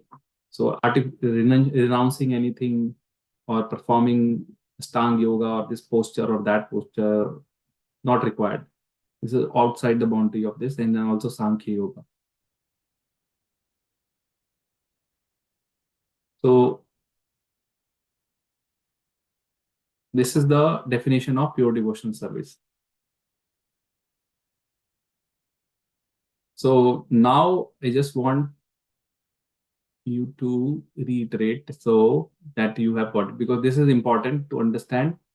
And this is the whole basis of Bhakti Rasamrit Sindhu. This is the foundation verse of Bhakti Rasamrit Sindhu, where Rupa Goswami for the first time defines pure devotional service. Like, I think Krishna also did not give this definition in Bhagavad Gita. He says Bhakti, but he did not define what exactly is the criteria for Bhakti. But Rupa Goswami defines it very clearly with proper technical terms. So let's do one thing. Let's repeat. So maybe I will just ask, and then you just raise hand if you understand, and just put it in your own words, these terms. So two primary characteristics. First is Krishnanushilinam. Who knows the meaning? What is Krishnanushilinam means? Prabhuji?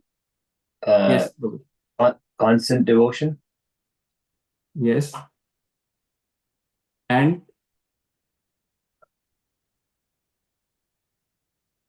second part is also there, engagement part. Engaging emotions. Yeah, so constant devotion to Krishna or things connected to Krishna with the active engagement. That is the key here. Active engagement of body, mind, and words. If engagement is not there, then it's not anything. See, this Anushilinam actually means engagement. It comes from the root word shil, which actually means activities. So Krishnanushilinam means for Krishna or his expansion or things related to Krishna with active engagement. So there are two words in Krishnanushilinam. One is Krishna and one is Anushilinam. So the second word Anushilinam means active engagement. Okay, so that's how we have to understand this. And Krishna means for Krishna. Like it had to be for Krishna or for the things which are connected to Krishna. That's Krishnanushilinam. Okay, next let's try one more time. what is anukulena means.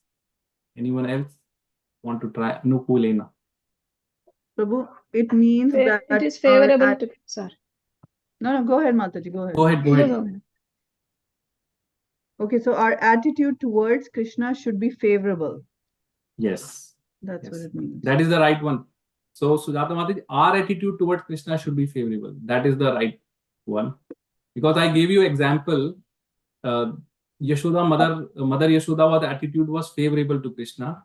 So even though he put down Krishna, which makes Krishna displeased, but it's still bhakti.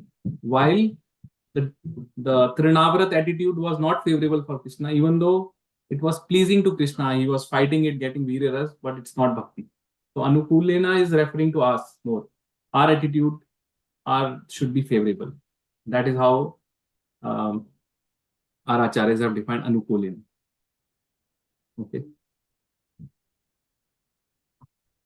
The pleasing part actually comes here itself. I think Krishna Anushilanam, because what you are doing pleasing, but Anukulena more referring to what is our motive. Is it favorable or not? So it should be Anukul.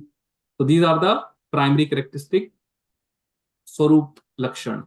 Okay, now comes the secondary characteristic. There are two. First is Anya Abhilashita Shunyam. What does it mean, Anya Abhilashita Shunyam? You just need Devoid of any other desires other than bhakti. Yes. That is the meaning of Anya Abhilashita Shunyam. Devoid of any other Abhilasha. So you don't have to basically mug up, like just if you carefully look at the word, Abhilasha means desire, Anya means any other desire, Shunyam means zero. Any other desire, zero, other than bhakti. That is the meaning. Okay, devoid of any desire other than the desire, bhakti. And then comes second characteristic. Second is Gyan Karmadi Anavrittam. What does it mean, Gyan Karmadi Anavrittam? This is gonna come in exam also. This is the foundation of, but this every exam of Nectar devotion has this. So where you have to define the pure devotion service. And this would be like you would have to go in details with examples maybe, or just pure definition. No, it depends on if it is 3-4 marks, then just the definition is enough. But if it is for 10 marks, then maybe it's a little more elaborate. A bit more detail and examples. Yeah, but I think getting the definition in our head is important, because then we can apply that definition to our services and make sure that it falls under. Sometimes I feel like particularly any service which we do with half-heartedness, Krishna won't take it. Then we are actually putting our effort, we are putting our time also, but at the end it's not gonna benefit us, because it won't accept it by Krishna. Because like you always say that, I know I've heard it in your class, like you have to chant anyway 16 rounds. You're gonna spend that time, so why not do it wholeheartedly? And that's the challenging part, Prabhu. Because there are just so many distractions other than mind. I mean, mind is like, you cannot do anything about it, but other physical, environmental distractions that are there around you. Exactly. So chanting is one part, but other services also, sometimes if you do forcefully, or someone is asking you to do, sometimes it happens, like when I'm in management, like we have to last minute, so nobody's there, then we call someone, okay, can you do? And he say, Prabhu, I have problem with that. And then second time we ask, Prabhu, nobody's there, can you do? And I say, okay, Prabhu, I'll do. But then I wonder whether, but he's not Anukulena here, he's just not doing with wholehearted. And sometimes in big temple like Toronto Kitchen also, right? You just get someone there and he say, where I am with all the guraj on there. और वो जो cutting कर रहा है वो बोल रहा है कब निकलूंगा यहाँ से, कटिंग हो रहा है 2-1 घंटा हो गया, कब निकलेंगे, या बर्तन धो रहे हैं, like you so many pots, कब खत्म होगा. तो पर उसका कुछ तो फायदा होगा, I think. कुछ तो होगा, some benefit to that. Some benefit definitely there, but to get 100% it's not benefit, pure, obviously. So when we understand, anyway, I am putting my effort and time, so let me do it wholeheartedly. So I get 100% benefit. Otherwise, he will get benefit. Maybe 40%, 30% benefit तो होगा. It is for कई sure. लोग passing mark के लिए पढ़ाई करते हैं ना. But यहाँ पे वो हाँ yeah. तो वो pure नहीं होगा. It have would to be pass still a the devotion. exam like us. So next, yeah. So the whole purpose is to how to apply this verse in our life is to, let's say, do little but do with whole heart. Otherwise, say, Prabhu, I can't do it for X, Y, Z reason. But don't do it with half-heartedness or with grudge or cursing someone कि कहाँ फंसा दिया मुझे कहाँ क्या कर. But Yeah, saying no to a service is also very difficult. You feel that it's an aparat to say no to a seva if it's coming your way. Sometimes if you know, if your situation is like that, like for example, Yeah. Prabhupada was very clear. Those who have little children, their first priority is children. So he told Mataji that you should be, your DT is your children, right? Yeah. You should not be engaging first priority. So now, if the parents of young children, if they have to take care of children and they say no, I can't, so everyone has to understand that that is the priority, because raising the children in Krishna conscious way is also service. It's a bigger service than any other service. For sure. Because this onus has been given to you as a parent to raise, right? So sometimes it's a matter of how you put it, like explain the situation and why you are unable to do. But if you are agreeing to do it, then do it with full enthusiasm, with 100%, or just then you get 100% benefit. Otherwise, you get 40-50% benefit. But yeah. Okay, Yes. so that is the definition of pure devotional service. And other first, I think Gyan Karmadi, most devotees not engaging at least in devotional service, so that is nothing to worry. I think nobody here is after impersonal or karma. Anyabhisha Abhlashita Shunyam is also there, like no motive, like no other motive. Like as I was giving example that I will only sing or I will give class when X number of people are there, or last Kirtan only I will do. That is not, again, it's a service, devotional service, but not pure devotional service. There's a difference because the motive has changed from to please yourself. Or sometimes we see someone is only doing this service, but the requirement is that there's a physical service required. And you say, no, I can't do this service. I'm not supposed to do or whatever. That is also not. So wherever the service is required, if someone is asking, then if you are able to do, then do it. Otherwise, it's like what pleases me or what, that is my thing, instead of what pleases Krishna. So that's why gopis are the topmost, because they never care about their their preference. Like there was this example came, right? When Narad came to ask the dust of their feet when Krishna was a headache. They never thought about if they go to hell or wherever they go. Their only thought process is that if it relieves the headache of Krishna, then I don't care if I go to hell or not, I will give it. While all others were refused. They refused to give because they thought if Krishna put our dust on his head, we will get sin. And so even if it's anukul and it's pleasing to Krishna, even if we are going to hell, let it be. But that is the topmost. And obviously, gopis won't go to hell. Prabhuji, I have a question. Yes, Prabhuji. And this is to do with, for example, devoid of any other desires other than bhakti. Let's just take it to the workplace. And I'm sure Nitya Tripta Mataji can understand this. Like when you're working and you're in your understanding that yes, Krishna is a proprietor, you're just a servant, you are working, but then to detach yourself devoid of any other desires other than bhakti, it's like I find myself personally getting pulled in two directions. I sometimes think, okay, I have to fulfill these obligations for business, make sure there's cash flow, make sure there's this and that. I know it's Krishna's company ultimately. But you ever find yourself getting pulled in these type of ways in which you there's a fine line devoid of desires, whether or not you are conscious of it being for Krishna or for you, if you know what I mean? Yeah.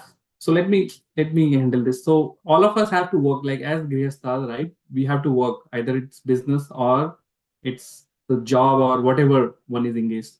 So Anya Abhilashita Shunyam does not mean being slackened or not ignoring your work. So you do your work to the best of your ability and capability. However, you offer that to Krishna. Like, don't get attached to your work. Do it as a matter of duty and do to your best of your capability. So whatever you are doing for your business or your thing, that is absolutely okay. But sometimes people get attached, too much attached. That is where problem happens.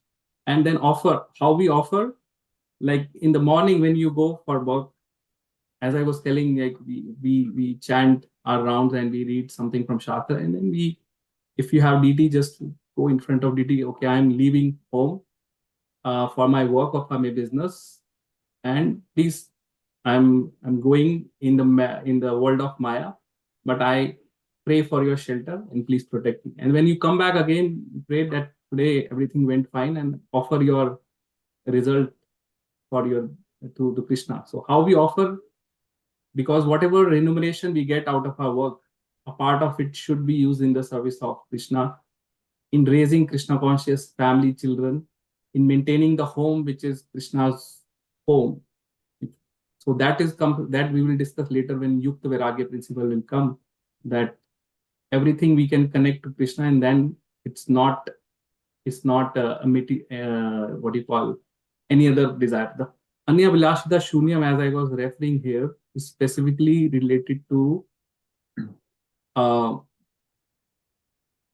other desires, more of a material desires, or the desire for name, fame, all those things, right? So other than the bhakti. But I think work, even in Bhagavad Gita, Lord Krishna never told Arjun to sit idle. He should be engaged in his occupational duty. So we should be engaged in our occupational duty as a grihastha. But we should not get too attached to that. Like, just do it as a matter of duty, that yeah, we have to do this as a duty because I have to raise my family obligations. I have to raise Krishna conscious children. Everything requires money. I have to have a house. I have to, but give a portion of your income to Krishna. And also, as I was saying, like in the morning, we can pray and offer that to Krishna, Guru.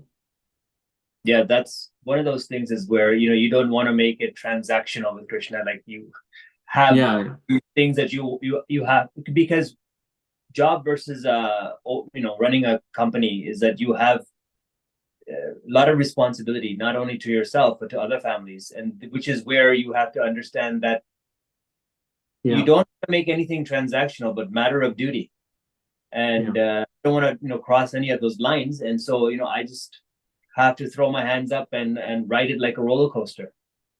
The ups and downs comes. Right. Yeah.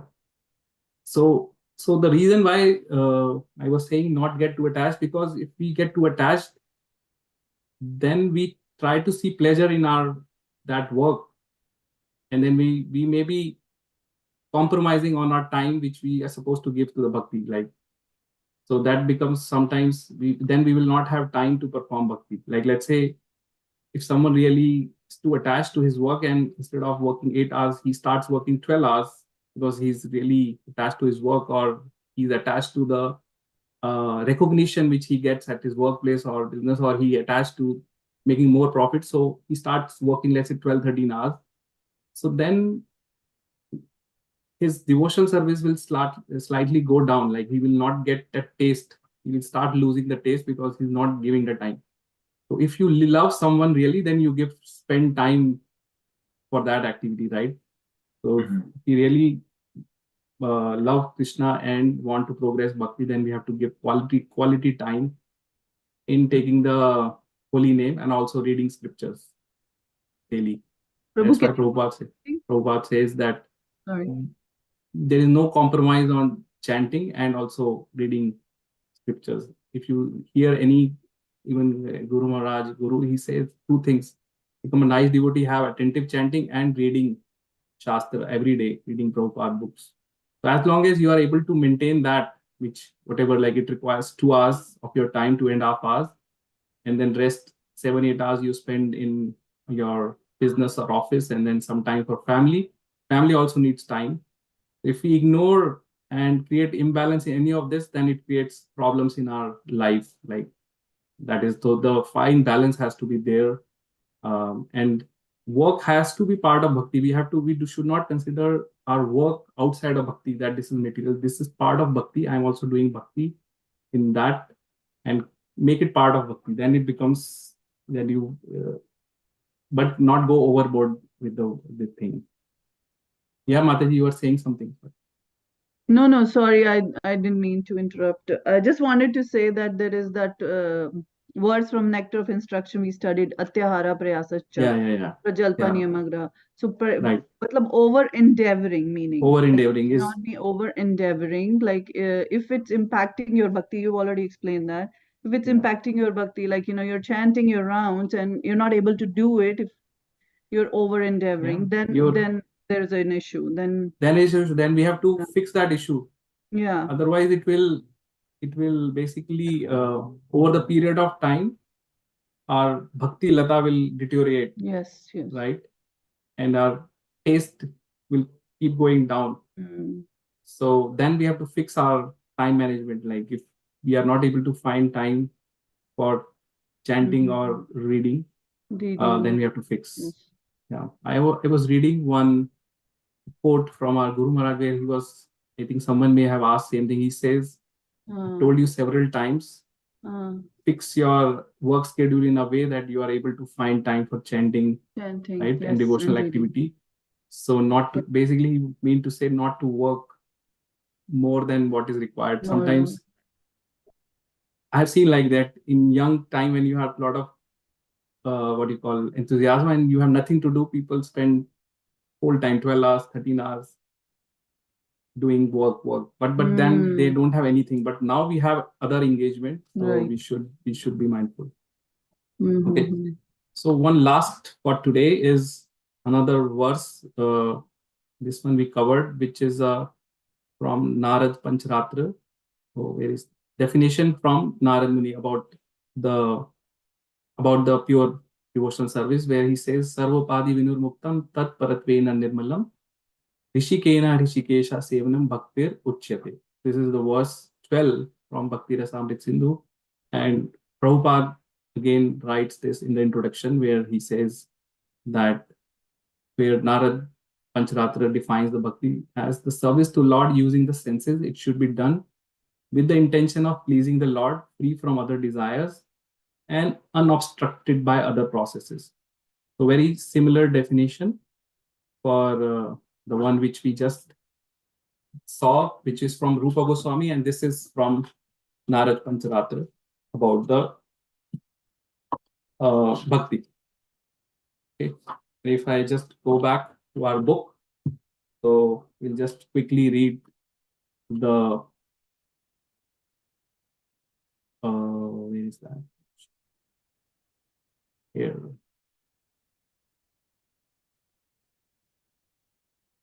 Prabhu Narhari Prabhu is here and he has his hand raised. Oh, Haribol, Narhari Prabhu. Yes. Is there? Yes, he's here. Hare Krishna. Thank Hare you. Krishna Prabhu. Hare Krishna Prabhu. My obeisances to you and all the devotees here. Hare Krishna Prabhuji. So nice to see you, Hare Prabhu. Krishna, Hare Krishna Prabhuji. Hare Krishna Prabhuji. Hare Krishna. I'm so happy to see everyone. After a long time, because of so many work pressures and commitments, I haven't been able to have your association. So I'm finally really happy to have all of to see all of have darshan of all of you devotees. Haribol. Thank you, Prabhu. If it's okay, Ashok Krishna Prabhu, I would like to just add one point to the question that was raised by Ilesh Prabhu. Yes, Prabhu. Yeah. So the definition of pure devotional service that is given is Anyabilashita Shunyam. So so Abhilash means to have like a desire, right? Anya Abhilash means to have desires which are anya, meaning what is other desires. Like, okay, so these are desires which are not devotionally inclined, right? But Rupa Goswami gives the definition as anya abhilashita shunyam.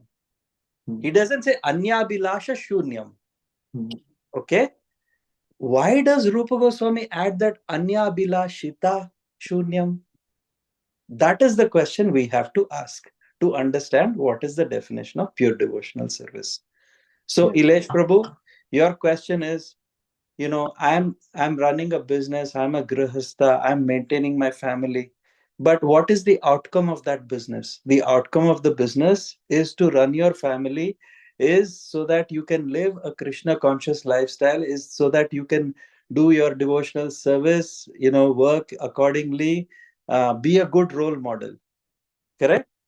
So, any desire which is helping you to pursue your objective of being a Krishna conscious devotee, right?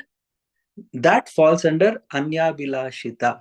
It may not be direct devotional service, but it is also part of devotional service.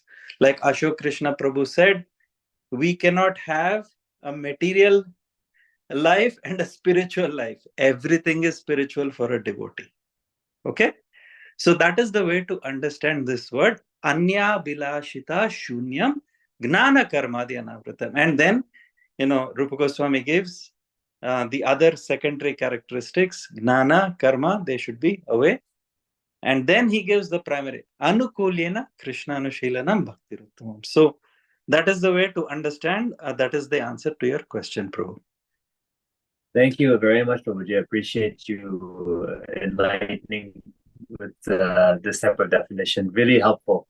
And yes, I also understand dovetailing everything underneath for the overarching the consciousness theme, such that we can also alleviate whatever the material stresses are in practice better Krishna Bhakti, including with the family. So in that mindset and doing your work in duty in that understanding, yes, completely makes sense. Thank you, Prabhuji.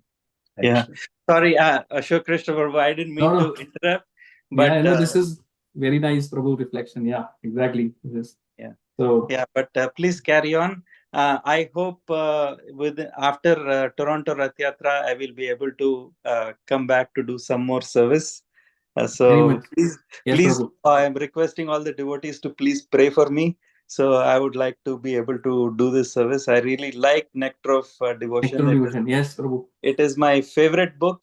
I think, if at the moment of my death, if I can just read this, listen to this, and meditate on all the pastimes mentioned in this book, I think my life will be successful. This is such a wonderful book, and I really, really recommend. So one of the things which we were discussing, Prabhu, after this Bhakti Shastri course is over, I think if all devotees agree, those who want, we can completely read this book, meaning not stop at 19th chapter, go further, because that's when I think the real relishment starts. And also, like, it gives me, when I went to India this time, I got this Bhakti Rasamrit Sindhu, like the translation by Bhanu Swami.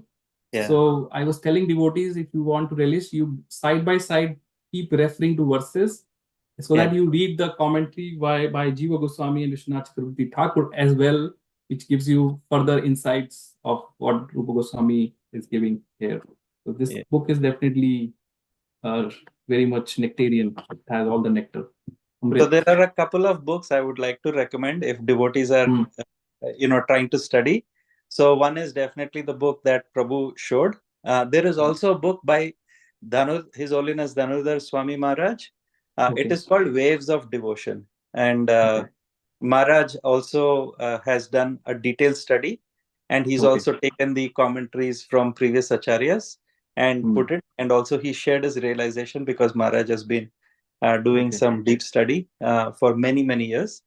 So I believe there is a few copies that may be still available in the Toronto temple. I don't know if they are, but I remember seeing it. Waves of Devotion. That is the name of the book. Yeah. And Bhanu Swami's commentary is definitely fantastic. Like he he translates like as fast as the wind. Yeah. And I think it is very, very wonderful. If you can read Maharaj's commentary also, that would be very, very helpful. So, okay. So, sorry, I didn't mean to interrupt, but No, we are almost end. 9 o'clock. We were almost ending the class. Yeah. So yeah, Prabhu. After Toronto Rath Yatra, we are most welcome to join, and let's delve like a makar fish flow in this ocean of nectar of devotion. Yeah. Very interesting. Yes. The more deeper we dive, the better. The better could be. So more Ratha. Like I was telling devotees, because this is for me first time like I'm doing this. So took me almost 6 to 8 hours to prepare today's class, because I have to go back and read this book and Prabhupada commentary, everything, and then put it in the slides. But it is good. It is a good learning for me as well at the same time. So it becomes things more clear. Yeah. That shows the sincerity of our teacher, right? Like he's spending 8 hours to prepare to give a 2-hour class. That's wonderful. Thank you, Prabhu. That's really amazing. We can connect offline. I can share a few things. But thank you, devotees. My pranams to everyone. I'm looking forward to having your association, Krishna willing, very soon. Thank you again for giving me the opportunity to be having your association. My pranams. Thank you, Prabhu, for joining and being here. Thank you very much. Thank you, Prabhu. Thank you, Hare Prabhuji. Krishna. Thank you, Hare Prabhuji. Krishna. Hare Hare Krishna. Hare Krishna. Thank you, Shri Krishna Prabhu. Thank you, other devotees. Thank you, Prabhu. Hare Yeah, Krishna. just before we leave, let's discuss the next class, because I think this is a time of Rath Yatras, right? Yeah. Sunday we are not having class. That's why we had this class today. And I think following Sunday also we had Toronto Rath Yatra, right? On 2 days. On 13th and 13th, 14th, yes. 13th is the Rath Yatra and 14th is